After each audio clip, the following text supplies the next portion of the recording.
Okay sir. Hello hi నాన్న, నేను మీ అన్న హిస్టరీ రఫీ సార్ని. రోజులు దొర్లిపోతున్నాయి, రోజులు పరిగెడుతున్నాయి. ఫిబ్రవరి 23కి దగ్గర పడుతున్నాం కాబట్టి వెన్నులో వణుకు పుట్టొద్దు కానీ ఆత్మవిశ్వాసాన్ని గాలి పీల్చుకొని నింపుకొని పరీక్షలకి ప్రిపేర్ అవ్వాలని మీ హిస్టరీ రఫీ సార్ ఇస్తున్న చిన్న సందేశం. ఇక విషయానికి వచ్చేస్తే, సంక్రాంతి పండగ జరుపుకోబోయే ముందు మీకు ఒక మంచి టాపిక్ చెబుదామని నేను అనుకుంటున్నాను. అంటే వాళ్ళు రోజు చేస్తానులేండి. అయితే ఈ టాపిక్ ఏంటంటే, చాలామంది మీరు నన్ను కామెంట్లలో అడిగారు, వాట్సాప్లో అడుగుతున్నారు, సార్ పత్రికల గురించి చెప్పగలరా? పత్రికల మీద 1-2 ప్రశ్నలు వస్తున్నాయి సార్, పత్రికల గురించి చెప్పండి సార్ అని అడిగారు మన పిల్లలు. మీరు అడగడము నేను చెప్పకపోవడమునా నాన్న? మీరు అడగడము నేను చెప్పకుండా ఉండడమునా? నేను మీ అమ్మ నాన్న తర్వాత, మీ శ్రేయోభిలాషుల తర్వాత మీ వెనక నిలబడే వ్యక్తిని రా నేను. ఎస్, చెబుతాను. మా కాలేజీ అమ్మాయిల సహకారంతో వాళ్ళిద్దరూ కెమెరా పనితనం చూపిస్తున్నారు. మన పిల్లలు, మన చిన్న పిల్లలు, వాళ్ళ సహకారంతో ఈ వీడియో చేస్తున్నాను. అమ్మా, మీ పేరేంట్రా? నీ పేర్రా? అచ్యుత. అచ్యుత. నీ పేర్రా? Amrutha sir. Amrutha. Very good. ఎందుకంటే మా కాలేజీలో వేల మంది ఉంటారు, అందువల్ల పేర్లు గుర్తుండకపోవచ్చు నాకు. అచ్యుత అమృతల సహకారంతో, ఇద్దరి సహకారంతో ఇప్పుడు వీడియో స్టార్ట్ చేస్తున్నాను. ఈ వీడియో టాపిక్ ఏంటంటే పత్రికలు. ఈ పత్రికల్లో ఫస్ట్ మీరు కూడా వినాలిరా, మీకు కూడా ఫ్యూచర్లో ఉపయోగపడుతుంది. మీరు కూడా కాంపిటేటివ్ ఎగ్జామ్స్ రాస్తారు కాబట్టి. ఈ పత్రికల్లో సత్యదూత ఫస్ట్ పత్రిక అమ్మా, మన ఏపీలోరా ఫస్ట్ న్యూస్ పేపర్. ఇప్పుడు మనం చాలా న్యూస్ పేపర్లు చూస్తున్నాం, తెల్లారలిగిస్తాయి. సత్యదూత ఫస్ట్ తొలి తెలుగు పత్రిక 1835 Bellary Christian missionary society Madras నుంచి దీన్ని వెలువరించింది. దాని పేరు సత్యదూత, ఫస్ట్ తొలి తెలుగు పత్రిక. కాకపోతే ఇది క్రిస్టియానిటీ ప్రచారం కొరకు ఏర్పడింది అనుకోండి, అయినప్పటికీ తొలి తెలుగు పత్రిక సత్యదూత. ఇది అప్పుడప్పుడు ప్రభుత్వపు విధానాలు, బ్రిటిష్ వాళ్ళ విధానాలను కూడా విమర్శించేది. ఏ పత్రిక? సత్యదూత పత్రిక ఫస్ట్ పత్రిక. తరువాత ఇంకొకటి వృత్తాంతిని 1838లో, కొన్ని డేట్లు దొరుకుతున్న ఇయర్లు, కొన్ని దొరకట్లా. కొన్ని దొరికినాయి చెప్తా. 1838లో వృత్తాంతిని, విఆర్యు వృత్తాంతిని పత్రిక, దీనిని మండిగల వెంకట్రాయ శాస్త్రి నడిపారు. 1838లో వృత్తాంతిని పత్రిక మండిగల వెంకట్రాయ శాస్త్రి నడిపారు.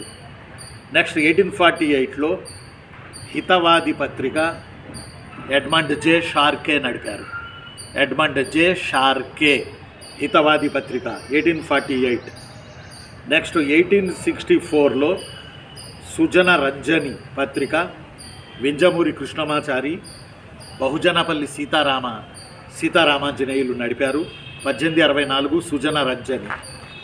నెక్స్ట్ 1872 పురుషార్థ ప్రదాయిని ఉమారంగ నాయకులు నడిపారు.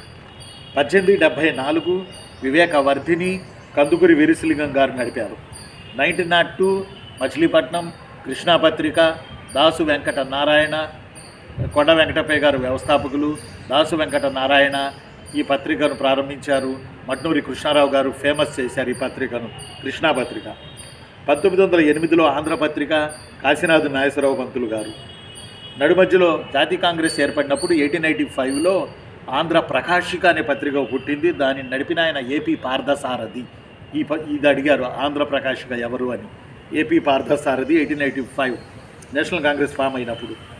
అలానే స్వరాజ్య పత్రిక ఆంగ్ల వర్షన్ టంగుటూరి ప్రకాశం పంతులు, స్వరాజ్య పత్రిక తెలుగు వర్షన్ గాడిచర్ల హరి సర్వోత్తమరావు, బోడి నారాయణరావు వీళ్ళు. స్వరాజ్య పత్రిక ఆంగ్ల వర్షన్ టంగుటూరి ప్రకాశం, తెలుగు వర్షన్ ఏమో గాడిచర్ల, బోడి నారాయణరావు వీళ్ళు. ఆ తరువాత 2 వర్షన్లు ఉన్నాయి స్వరాజ్య. మనం ఒకటే అనుకుని కన్ఫ్యూజ్ అవుతాం. కొన్ని చోట్ల గాడిచర్ల ఉంటుంది, కొన్ని చోట్ల టంగుటూరు ఉంటుంది. టంగుటూరు ఉన్నది ఇంగ్లీష్ది, గాడిచర్ల ఉన్నది తెలుగుది. తరువాత ఇంకోటి వచ్చి మనకి ఇంపార్టెంటు చిత్రగుప్త. చిత్రగుప్త ఎన్జి రంగా నడిపారు చిత్రగుప్త పత్రిక. నవశక్తి మద్దూరు అన్నపూర్ణయ్య నడిపారు. ఇది తొలితరం కమ్యూనిస్టు పత్రికల్లో ఒకటి నవశక్తి. తొలి కమ్యూనిస్టు పత్రిక నవశక్తి అని చెప్పరు, చిత్రగుప్త అని చెప్తారు, తొలి కమ్యూనిస్టు పత్రిక. అలానే ఆంధ్ర భాషా సంజీవిని లోకరంజని. ఆంధ్ర భాషా సంజీవిని లోకరంజని కొక్కొండం వెంకటరత్నం పంతులు గారు నడిపారు. ఆంధ్ర భాషా సంజీవిని లోకరంజని 2 పత్రికలు. నెక్స్ట్ ప్రభ అనే పత్రిక గద్దర్ పార్టీలో కీలక పాత్ర పోషించిన ప్రభ అనే పత్రిక గద్దర్ పార్టీలో కీలక పాత్ర పోషించిన గద్దె లింగయ్య గారు నడిపారు. ఈ పత్రిక పేరు ప్రభ. అలానే ఆంధ్ర భాషా సంజీవిని లోకరంజని కొక్కొండం వెంకటరత్నం పంతులు గారు నడిపారు. నెక్స్ట్ పినాకిని ఎక్స్ప్రెస్ అని ఒకటి వెళ్తుంది, అమృత అచ్యుత, విజయవాడ నుంచి మద్రాసు వెళ్తుంది. ఒకప్పుడు మద్రాసు రాజధాని కదా ఆంధ్రాకి, అందువల్ల ఇది డైలీ వెళ్ళి వచ్చేది మరి సాయంత్రానికి. పినాకిని పత్రిక పప్పూరు రామాచారి నడిపారు. జన్మభూమి పత్రిక, ఇప్పుడు చంద్రబాబు నాయుడు గారు మాట్లాడితే జన్మభూమి అంటారు కదా, జన్మభూమి పత్రిక భోగరాజు పట్టాభి సీతారామయ్య గారు నడిపారు. కాంగ్రెస్ పత్రిక మద్దూరి అన్నపూర్ణయ్య నడిపారు. అది కమ్యూనిస్ట్ పత్రిక, కాంగ్రెస్ అనే పేరు పెట్టుకుని కమ్యూనిస్టులు నడిపారు. మద్దూరి అన్నపూర్ణయ్య కాంగ్రెస్. దేశీ మాత చిలకమర్తి లక్ష్మీ నరసింహం పంతులు గారు నడిపారు. దేశీ మాత చిలకమర్తి లక్ష్మీ నరసింహం పంతులు గారు నడిపారు. దేశీ మాత. దేశాభిమాని గుంటూరు నుంచి వెలువడేది దేవగుప్త శేష చలపతిరావు నడిపారు. దేశాభిమాని పత్రిక. దేశీమాత చిలకమర్తి లక్ష్మీ నరసింహం పంతులు. ప్రజాశక్తి 1942లో మద్రాసు నుంచి వెలువడింది. సిపిఐ కమ్యూనిస్టు పార్టీ తరఫున ప్రజాశక్తి 1942. అలానే విశాలాంధ్ర 1952 విజయవాడ నుంచి వెలువడింది. ఆంధ్ర విశారదగా పిలువబడిన తాపి ధర్మారావు గారి చేతుల మీదుగా విశాలాంధ్ర పత్రిక 1952లో వెలువడింది విజయవాడ నుంచి. ఇది విశాలాంధ్ర ఉద్యమానికి ఊతమిచ్చడం కోసం ఏర్పడింది. విశాలాంధ్రలో ప్రజారాజ్యం అనే పుస్తకాన్ని పుచ్చలపల్లి సుందరయ్య రాయడం జరిగింది. తాపి ధర్మారావు గారి బిరుదొచ్చే అవకాశాలు ఉన్నాయి.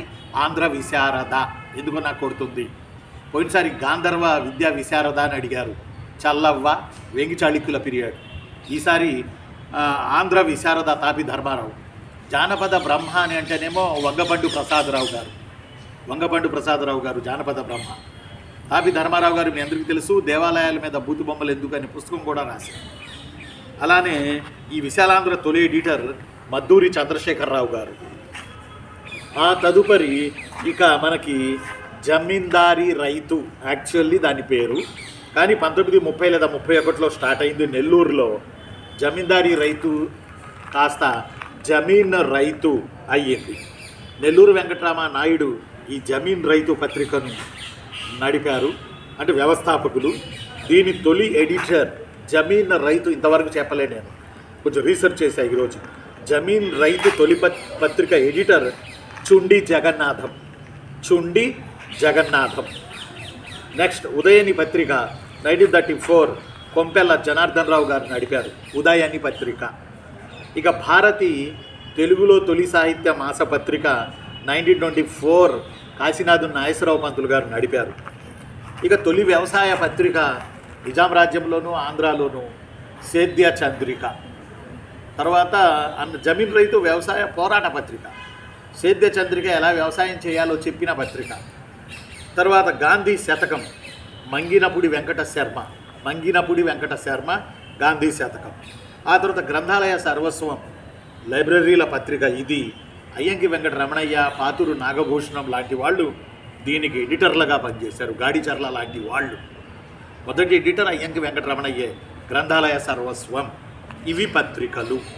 ఈ పత్రికల్లో స్వరాజ్య అనే పత్రిక ఇంగ్లీష్లోది టంగుటూరి ప్రకాశం, తెలుగులోది గాడిచర్ల హరి సర్వోత్తమరావు గారు మరియు గాడిచర్ల హరి సర్వోత్తమరావు గారు, మర్చిపోయాను నేను, ఒక్క నిమిషం ఉండండి, మరియు బోడి నారాయణరావు గారు. తొలి పత్రిక సత్యదూత. తెలుగులో తొలి వ్యవహారిక భాషా పత్రిక తెలుగు.